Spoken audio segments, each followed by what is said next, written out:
Ketika Belarusia membuka perbatasan dengan Polandia sehingga terjadi migrasi manusia ke arah Polandia dari Belarusia, maka komentar Bosman, jago nih Putin. Kampret, kapan Indonesia punya pemimpin negara seperti Putin atau seperti Xi Jinping ketika mengelola negara dapat mengangkat Indonesia ke tingkat dunia. Ngimpi banget dah. Kita semua tahu ambisi Putin ambil Ukraina. Kita sudah rinci mengapa Putin mau menganeksasi Ukraina. Yang jadi pertanyaan selanjutnya adalah bagaimana cara Putin mengambil Ukraina. Tidak seluruh Ukraina, tidak sampai Kiev, hanya sebagian Ukraina. Maka Putin melakukan banyak manuver trisula yang menarik. Pertama, Belarusia yang merupakan negara perbatasan Rusia yang pemimpin Belarusia adalah sekutu Putin, mulai bermain mengganggu Polandia.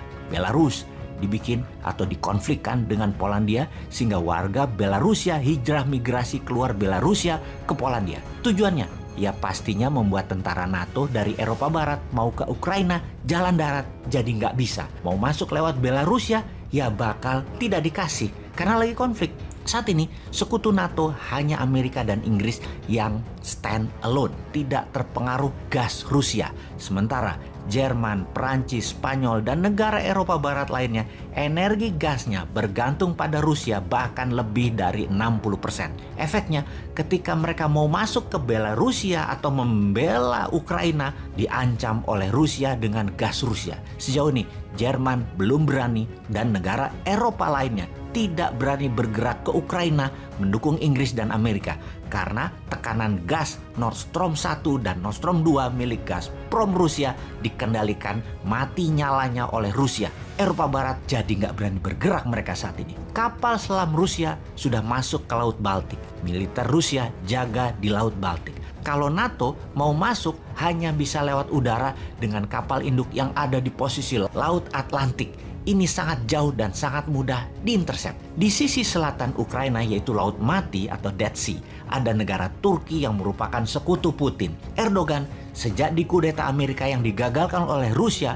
menggunakan Rusia sekarang sebagai sekutu utamanya. Balik badan dari Amerika itu Turki.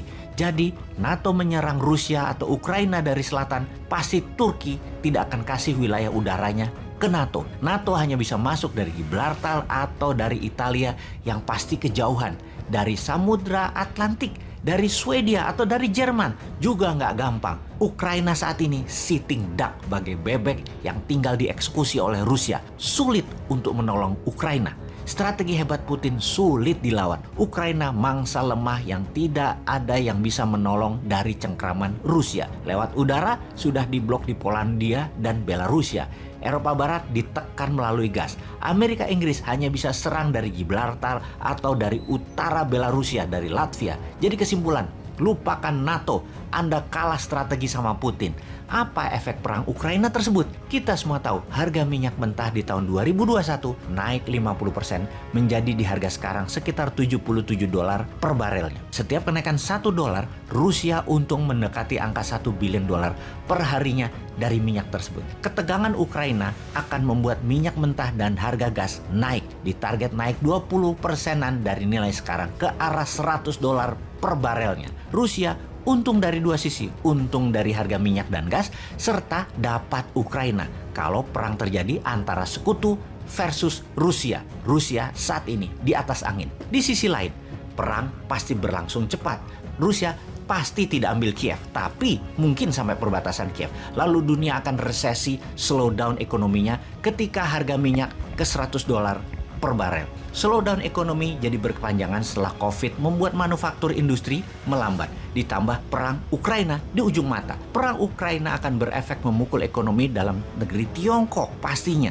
Sebagai negara produsen yang minyak BBM importnya hingga 90% yang semua didapat dari luar Tiongkok. Hal ini yang membuat Xi Jinping makin tidak populer, dan untuk populer Xi Jinping pasti meniru Putin, yaitu bangkitkan nasionalisme dan serbu Taiwan. Kedua perang tersebut sudah diprediksi sejak 2019 dalam kitab Sontoloyo yang berjudul Mardigu Nation. Jelas sudah mengatakan perang Laut Natuna Utara dan perang di selatan Eropa pasti terjadi. Sungguh, data ini bukan ramalan, ini analisa.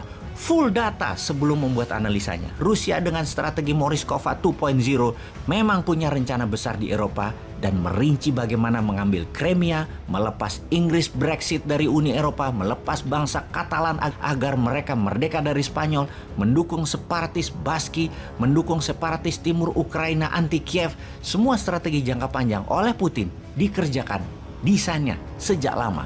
Sejak tahun 2013 di sisi Xi Jinping dengan obor untuk mencaplok sumber daya alam suatu negara yang ditukar dengan infrastruktur yang 100% berbahan Tiongkok. Strategi Tiongkok selanjutnya adalah mengambil balik Macau, mengambil Hong Kong, dan mengambil Taiwan adalah mimpi Xi Jinping yang terus dimatangkan untuk menjadikan Tiongkok one nation, one system. Karena itu, kita harus mendesain, memanfaatkan peluang untuk menjadi negara besar, menyalip di tikungan selagi gajah dengan gajah berperang di mana-mana. Jangan cemen lah bernegara. Masa ngurusin hal-hal yang gak penting sih, seperti kayak tentaranya misalnya. Masa tentara disuruh megangin anak-anak yang dipaksa vaksin dengan sadisnya yang membuat anak kecil bisa pada trauma semua? Atau bernegara saat ini para elitis malah sibuk membangun apa saja proyek-proyek tadi dengan hutang lagi, sibuk bagi-bagi cuan antara pengusaha dan penguasa atau istilahnya peng-peng.